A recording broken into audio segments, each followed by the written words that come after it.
Here they come, Margate Fire Rescue. Margate Fire Rescue, show survival.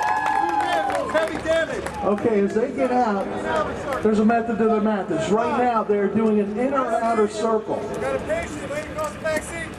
They're recognizing and identifying how many patients they have. They're looking around the vehicle doing an inner and outer circle. That's a safety circle. They're looking for electrical lines. They're looking for anything that might pose a hazard. I see, you got a trauma alert. Along with that, they're looking for other victims. Sometimes victims are thrown out of the vehicle. We Call find the for air victims rescue at this time. We find the victims in the bushes or around the vehicle. So they've identified one victim. Now, as I said, movement is not good for anybody that's injured. As we are stabilizing the vehicle, and why we're stabilizing the vehicle, is so that when we're cutting on the metal and using torsional force on the vehicle, that there's no movement of the vehicle. So what they'll do is they'll put wooden props or chocks underneath the vehicle, they'll flatten the tires, and they'll stabilize the vehicle. Along with that, they make contact with the victim. One of the first things you might hear after an accident is, hey, we're here, we're going to make a lot of noise, just stay where you're at, stay still, don't move your head, we're going to get you out of this. And that's what they're telling the patient right now. Contact with the patient is very important at this point. Calming them down a little bit, assuring them that they're going to be okay. Now, if you notice that the incident commander has his hands behind his back. The incident commander's sole job is to make sure that everyone's working safely. He has his hands out of the job or out of the work and keeping his eyes on his rescuers. Has his hands back there for a purpose, not to get engaged, to walk around the vehicle, check and double check what they're doing. It's very important. They're going to be voicing to each other every action All right, that guys, they take. listen up. Plan A is a sign out. Plan B is a roof. Plan C is going to be a tunnel. Copy? So we just communicated a plan A being a side out, taking the victim out of the side of the vehicle. Now we notice that the dump truck, the shovel in the dump truck is on top of the vehicle. We can't come out of the top. Out of the other side's not an option, and it's too far back to do the tunnel. But plan A is going to be a side out, coming out of this side, with the plan B tunneling through the back. And then the plan C will be through the roof removal. They're using glass cutters or glass saws in order to cut the glass. They're removing all the sharp pieces and sharp protrusions away from the windows. They've covered the victim. We have a paramedic inside of the vehicle. The paramedic inside of the vehicle is assessing the patient, undoing any safety belts that the patient might have or restraints, working the seat backwards since we're doing a side out, or moving the seat to a position that might be more advantageous to us. And they're all working in unison. Now, if you notice, the incident commander will walk back and forth. He's checking, again, for stabilization. He's looking at the actions that we're taking, making sure that we're working in unison and working safely. Right now, we're only 3 minutes into this scenario, but the guy inside the car feels like, wow, it's been too long of a time. But it's really not been that much time. It's methodical, clockwork work.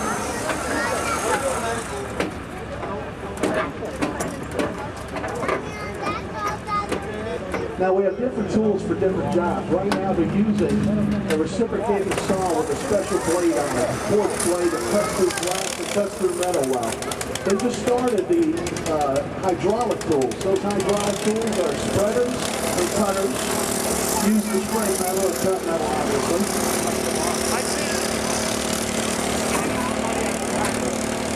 The glass has been removed. Remember, the patient is covered up. The guy who went inside not only has covering for the patient, but also has plexiglass to keep any saw blades, any cutters, or anything away from the patient. So anytime we're going near the patient with a tool, we have something between the patient and the tool.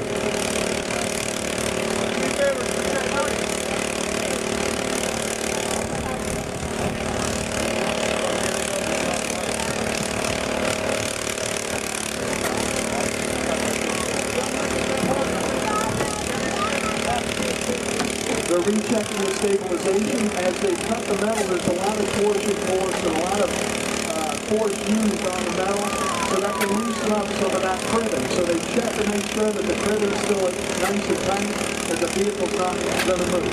A lot of times when we get on scene, the vehicle is turned off. We can't get it into neutral, and we don't want that vehicle to roll. So the stabilization is a big piece of this.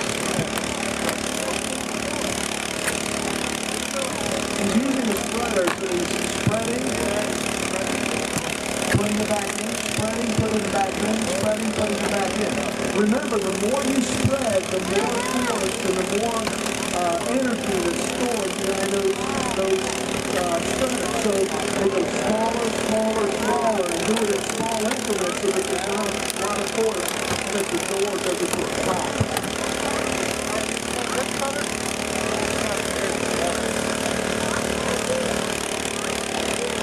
Okay, he's created a window so that the cutters can get right to the nadir pin to free the door up. By doing that, he's going to use the cutters to cut that nadir pin and hopefully get that door open.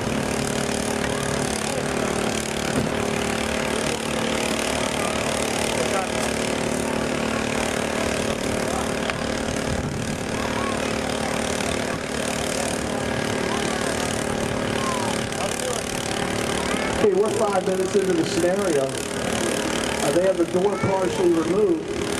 They have the nadir pin popped, and now they're working on cutting that C-post. And as they cut that, they're going to be able to move both of those doors in unison, and that's called a side out.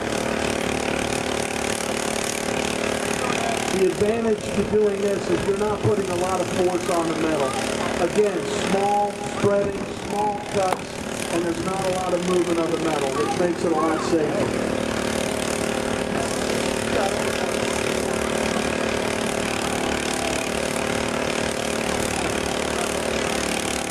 The IC is doing a safety checking on the inside of the vehicle. His operational people are voicing any concerns to him.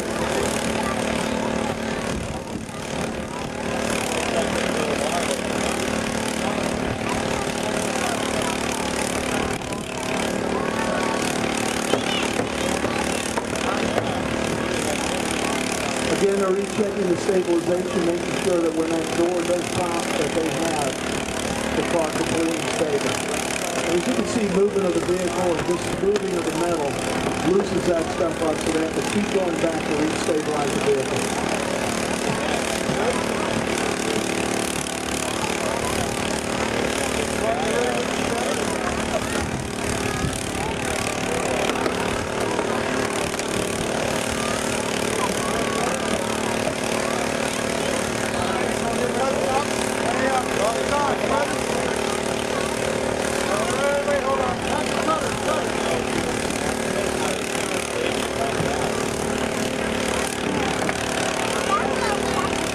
He's using the cutter, and he's cutting one of the final pieces, that B-post.